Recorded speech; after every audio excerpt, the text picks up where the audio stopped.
Hello everyone, thanks for coming. Today we are going to do a review of our week 8 numerical analysis class.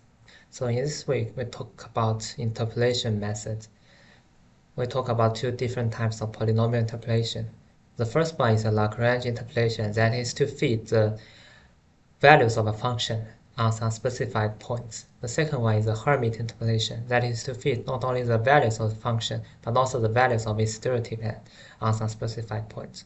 The application of the interpolation method is to approximate a function using polynomials, and then we can do numerical integration. So first, we talk about the Lagrange interpolation.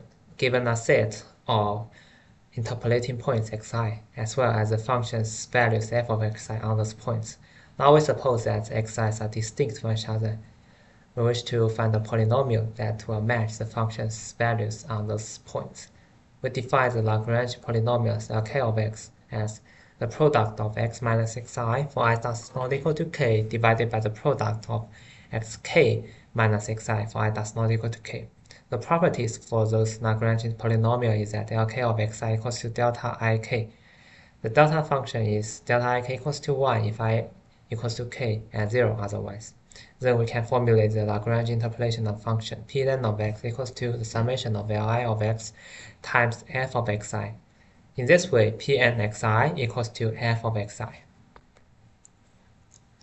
What if we not only want to fit the function's value but also the values of the function or the function's derivative? Then we need to formulate the Hermite interpolation method. We define the Hermite polynomials hk of x equals to Lk square of x times 1 minus 2 times the derivative of Lk of x at xk times x minus xk.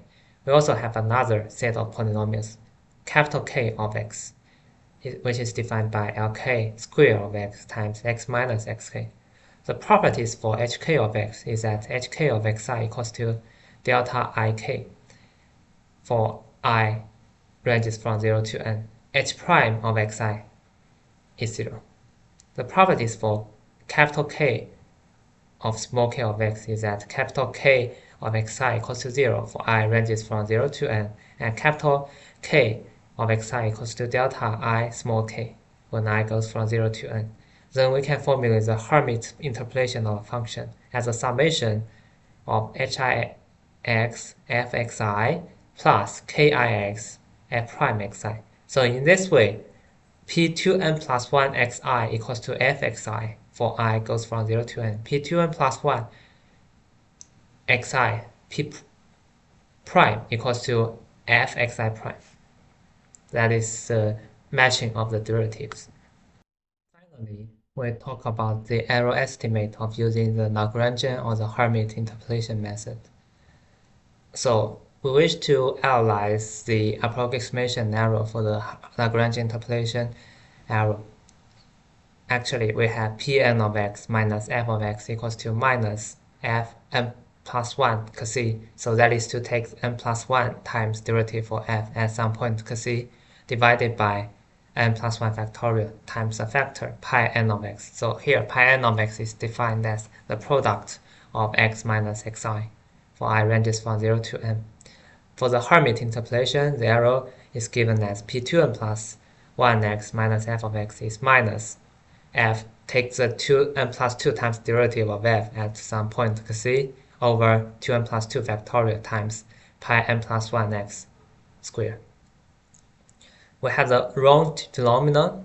So the Ronch phenomenon states that even if the interval is fixed as a and b, the approximation will not necessarily become more accurate as n, the number of interpolating points goes to infinity. That is to say, Pn of x minus f of x might not go to 0 uniformly as n goes to infinity. Thanks for coming.